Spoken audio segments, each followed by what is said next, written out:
पश्चिम बंगाल की मुख्यमंत्री Mamata Banerjee supreme court में वकील के रूप में पेश होती हैं। पहली बार किसी राज्य का मुख्यमंत्री ने दलीलें दी हैं।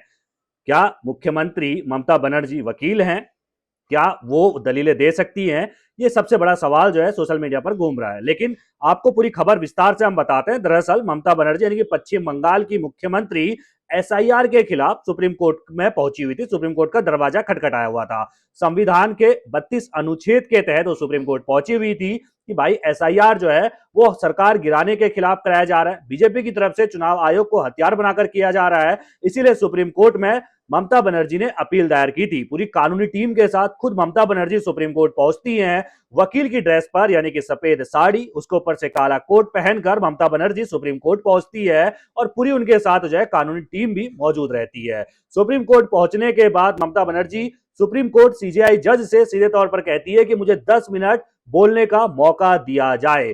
इस पर जज कहते हैं कि आपके पास बड़ी एक कानूनी टीम है तो आपकी तरफ से वो बोल लेंगे। लेकिन ममता बनर्जी अड़ जाती है कि नहीं सर जी, मुझे 10 मिनट बोलने दिया जाए। ममता बनर्जी इस दौरान भावुक हो जाती है। वो ये कहती है कि हमें कहीं से इंसाफ नहीं मिल रहा है। इंसाफ दरवाजे के पीछे जब पहुंच जाता है तो कोर्ट का ही एक सहारा रहता है और इसीलिए हम आज सुप्रीम कोर्ट आए हुए हैं। इंसाफ मांगने के लिए ममता बनर्जी सुप्रीम कोर्ट आई हुई है। इस दौरान सुप्रीम कोर्ट के जो जज हैं वो सीधे तौर पर कहते हैं कि एक भी जो वास्तविक मतदाता है उसका नाम नहीं कटना चाहिए और चुनाव आयोग को नोटिस दे देते हैं कि भाई साहब सोमवार तक का आपको वक्त दिया जाता है। ममता बनर्जी ने जो अपील दायर की है, ममता बनर्जी ने जो दलीलें सुप्रीम कोर्ट में रखी हैं, इस पर आपका क्या जवाब है? आप 10 मतलब सोमवार तक जो है वो आपको जवाब इस पर दायर करना है सुप्रीम कोर्ट के अंदर। ये सीधे तौर पर सुप्रीम कोर्ट के जज ने फैसला सुनाया। सुनवाई के दौरान अब इस पर अगली सुनवाई सोमवार को होगी जब चुनाव आयोग की तरफ से दलीलें दी जाएंगी।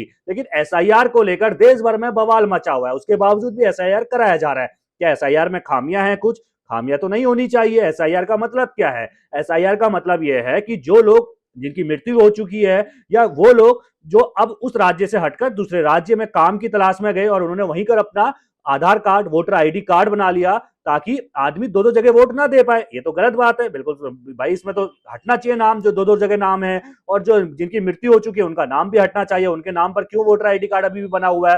तो एसआईआर प्रक्रिया क्या है? एसआईआर प्रक्रिया एक तरीके से यही तो है ना कि जो गलत मतदाता है उनको हटाना है।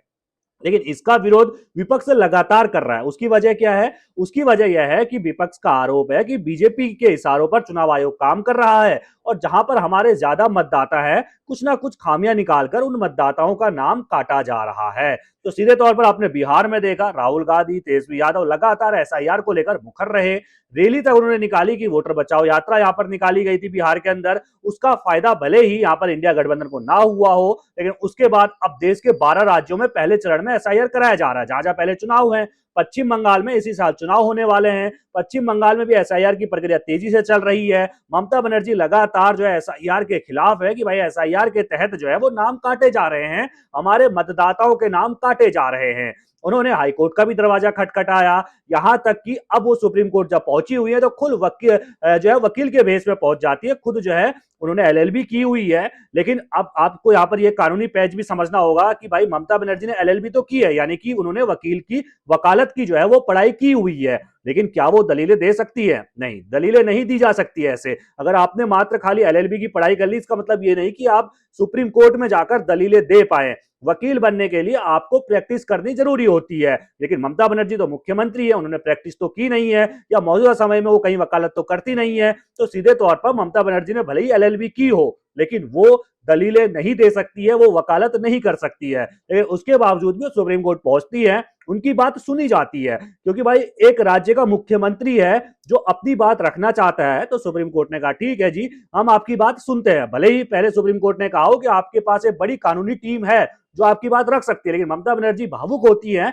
तो उसके बाद सुप्रीम कोर्ट कहता है कि ठीक है, हम आपकी बात सुनते हैं। सीधे तौर पर ममता बनर्जी इंसाफ की जो है गुहार लगाती है और सुप्रीम कोर्ट की तरफ से कहा गया है कि चुनाव आयोग सोमवार तक अपना जवाब देगा। आप किस तरीके देखते हैं इस पूरी रिपोर्ट को? अपनी राय कमेंट में रखना बिल्कुल ना भूलेगा और सभी खबरों को पहले पाने के लिए बेल आइकन दबाना बिल्कुल ना भूलेगा। धन्यवाद।